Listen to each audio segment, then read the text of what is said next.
Hello, my name is Glenn Gao. Today, I'm going to talk about how to manage your team from the perspective of the CEO. First and foremost is talent acquisition. Secondly is talent development.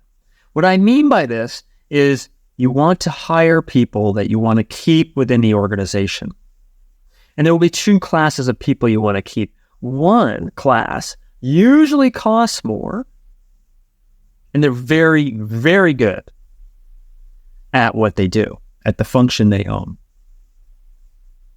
If you can't afford to bring in the very best, then you're going to bring in people that have the potential to be the very best. And it's your job, if they report to you, to bring them up to that level. It's your job to teach them, to mentor them, to coach them into becoming better at what they do. Now, they may be an expert in a particular field, and you're not an expert in that field. However, you're going to teach them how to be a leader. You're going to teach them how to lead their team. You're going to teach them how to manage people. You're going to teach them how to get the most out of their team. So you're making a decision when you bring in keepers, people you want to keep in the organization, that you are going to invest in them. This is one of the most important steps in how to manage a team. I'm offering a complimentary coaching session to CEOs. If you're accepted, you'll receive a one-on-one coaching session with me at absolutely no cost or obligation. Due to my current commitments, I'm only able to accept a modest number of requests for coaching. During the coaching session, we'll immediately go to work and address your highest priority challenges. You will walk away with ways to begin solving your biggest problems. And you'll get a sense for whether or not we're a fit for each other. To see if you qualify for this coaching session, visit the website currently showing on your screen, or click the link in the description below. Thank you. Secondly, you want to create great clarity around what you want them to accomplish. Now, there are many ways of going about doing this. There are goal-setting processes. There's something called the entrepreneurial operating system. My favorite is OKRs, or objectives and key results. Choose which one works for you, but you need a way to create great clarity around what is it we're here to do in this time frame. What are the things we've chosen to focus on, and how are we going to measure our progress against achieving those?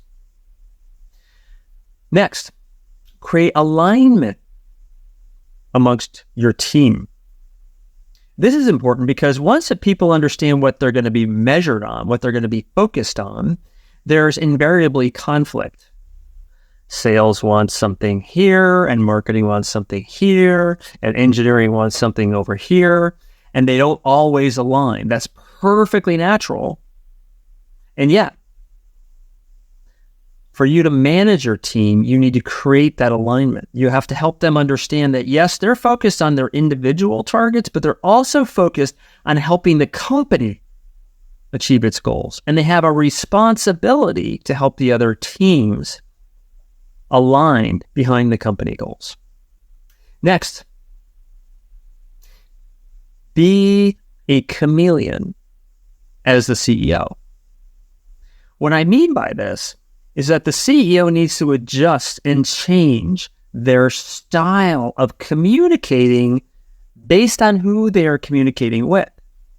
Each direct report has a different style, a different way of hearing, a different way of absorbing, a different way of thinking about the information that they're charged with, that they're responsible for. And a great CEO is like a chameleon.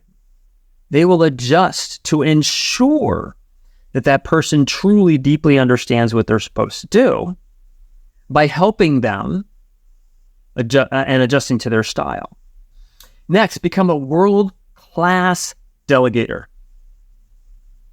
It is very, very easy for a CEO to take on too many things. It is very easy for a CEO to step back and say, well, I'm better at doing that. I should do that. It's very easy to think this may not go as well if I delegate it. And yet, a critical success factor to help manage your team is to become a world-class delegator. This has to do with some of the things I've spoken about already, to educating your team on how to do things well by creating great clarity on what it is they are to do and to coach them on how to get this done. But then you step back and you let them do it. One of the most critical factors for great delegation is active listening. So if I'm going to if I'm the CEO and I'm going to delegate something, I'm going to do all these things I just spoke about, but when I'm done giving you responsibility to take something on, I'm going to pause. And I'm going to ask that individual to feed back to me their understanding of what it is I'm asking them to do. Now, what's amazing about this is that nearly every time you ask that question, what they feed back to you is not exactly what you said. It's a little bit different. This gives you an opportunity to fine-tune that thing that is off, to clarify exactly what you're looking for.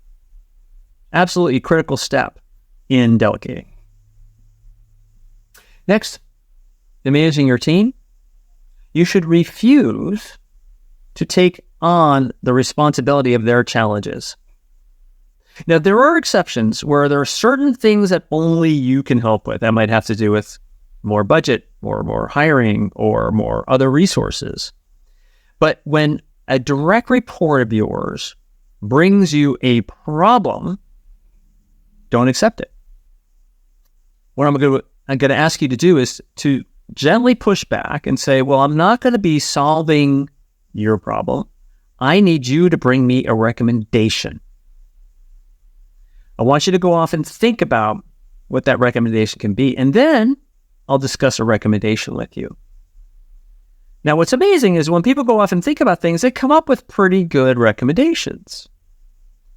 And what really happens is eventually they realize that the last 3 recommendations they brought to you, if they're a good employee, you accepted. You said, approved, go for it, make it happen.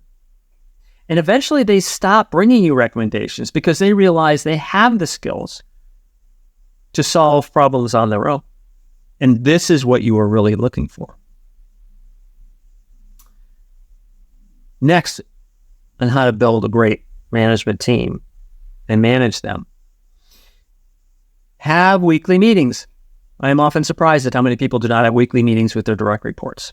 In those weekly meetings, remember those goals we were talking about or those key results we were talking about? Review those first. Review the progress against those goals or key results. Have that person update you on what's happening with those goals and key results. And if they're behind somewhere, which invariably they will be, they bring you recommendations on what they're going to be doing about that.